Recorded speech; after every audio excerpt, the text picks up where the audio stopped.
A partir desse ponto que eu chamei de parte um da revisão que estamos fazendo, revendo o que estamos fazendo, eu vou começar através do que Jesus, quando ele ressuscitou e antes da ascensão, ele pediu que todos os apóstolos estivessem no Monte Tabor, onde ele faria um pronunciamento importante, que foi aquilo que ele queria, arrematando que um Papa ou que os bispos, enfim, cardeais que sejam, né, da igreja futura, fizesse frente às coisas que aconteceriam e que não eram nada bons. A metodologia que vou seguir é de colocar na descrição do áudio o texto que vou ler e que vou meditar. Vamos começar agora com a primeira parte do capítulo 634 do Evangelho como me foi revelado e que se destina a falar da igreja, sua estrutura e seu comportamento. Título do capítulo: Ensinamentos aos apóstolos e a numerosos discípulos sobre o Monte Tabor. Isso em 20 de abril de 1947.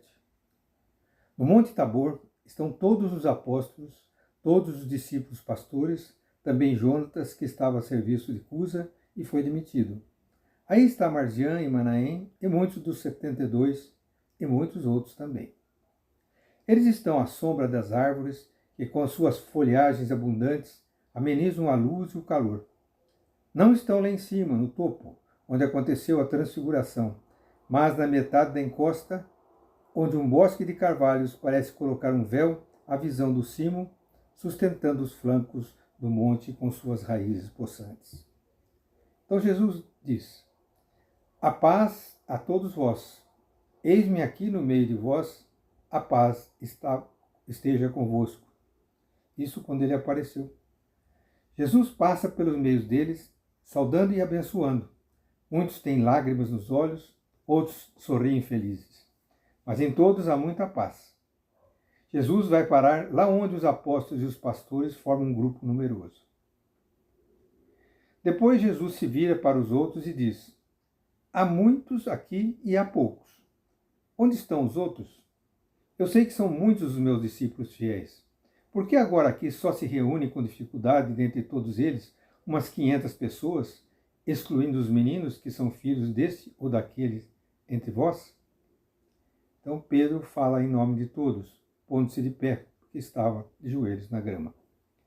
Senhor, entre o 13º e o 20º dia da tua morte, vieram muitos até aqui, provenientes de várias cidades da Palestina, dizendo que tu estavas entre eles. Assim, muitos de nós, para ver-te antes, foram com este ou com aquele. Alguns partiram há pouco, aqueles que vieram diziam ter-te visto e falado contigo em lugares diferentes. E o que era maravilhoso, todos diziam ter-te visto no 12º dia da tua morte. Aí Jesus diz: eu havia ordenado para estardes aqui, unidos em oração à espera de mim. Eu quero que as minhas palavras sejam obedecidas, especialmente por aqueles que são meus servos. Se os servos começam a desobedecer, o que é que farão os fiéis? Escutai todos vós que estáis aqui ao redor.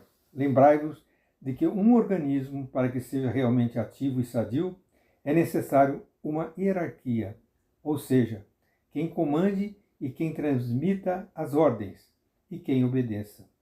É assim que acontece nas cortes dos reis, assim é também nas religiões.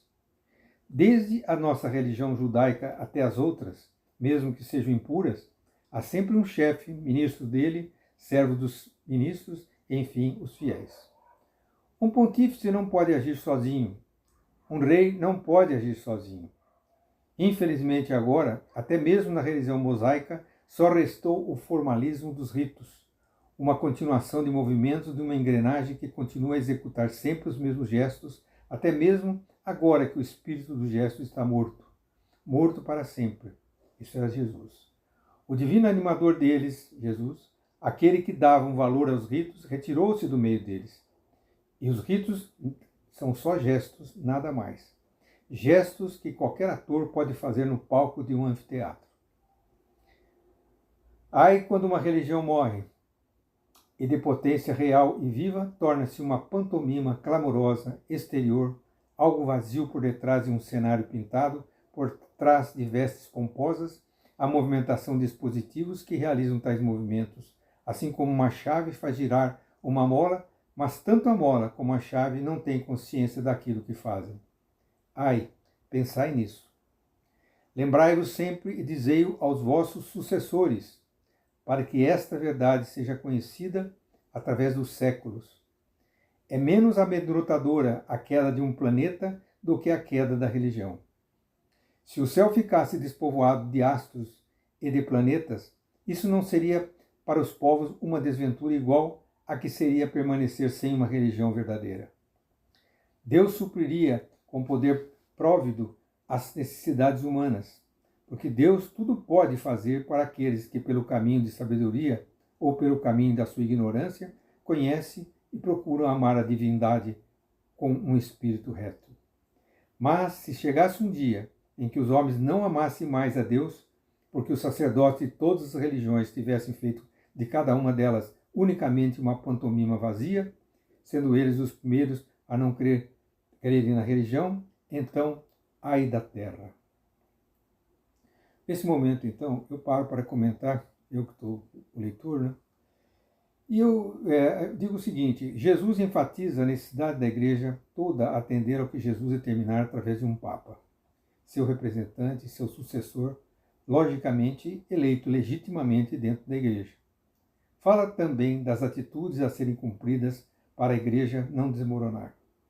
A seguir, Jesus fala também de outras religiões. E volto ao que Jesus diz. Ora, eu falo assim também para aquelas religiões que são impuras, algumas das quais vieram por revelação parcial, feita a algum sábio, outras nascidas pela necessidade instintiva do homem de criar para si uma fé, a fim de dar uma possibilidade à alma de amar um Deus, já que essa necessidade é o estímulo mais forte do homem, o estado permanente de busca daquele que é. É um desejo do espírito mesmo se o intelecto soberbo nega o respeito a qualquer Deus, mesmo se o homem, ignorando a alma, não sabe dar um nome a essa necessidade que se agita dentro dele. O que devereis dizer, então, sobre esta religião que vos dei, sobre esta que traz o meu nome, sobre esta da qual eu vos fiz pontífices e sacerdotes, sobre esta que vos ordeno propagar por toda a terra? Sobre esta única, verdadeira, perfeita, imutável na doutrina ensinada por mim, mestre, completada pelo ensinamento contínuo daquele que virá, o Espírito Santo, guia santíssimo aos meus pontífices e àqueles que o ajudarão, chefes secundários nas diversas igrejas criadas nas diversas regiões, donde se enraizará a minha palavra. Aqui eu creio que Jesus se refere às dioceses e arquidioceses conduzidas por cada bispo. Eu prefiro usar o nome tradicional para não se pensar nessas igrejas, que essas igrejas sejam desligadas de um Papa legitimamente eleito. E continuando. E essas igrejas, por serem diversas em número, não serão diversas em pensamento, mas serão uma coisa só com a igreja, formando com as partes de cada uma o grande edifício sempre maior, o novo templo que com seus pavilhões chegará a todos os confins do mundo. Não são diferentes em seus pensamentos nem contrastantes entre si, mas unidas, fraternas umas com as outras, pois todas estão sujeitas ao chefe da igreja, a Pedro e aos sucessores dele até o fim dos séculos. E aqueles que por qualquer motivo se separaram da igreja, ou se separarem da igreja, seriam membros cortados, não mais nutridos pelo místico sangue, que é a graça, que de mim, cabeça divina da igreja, lhes vem.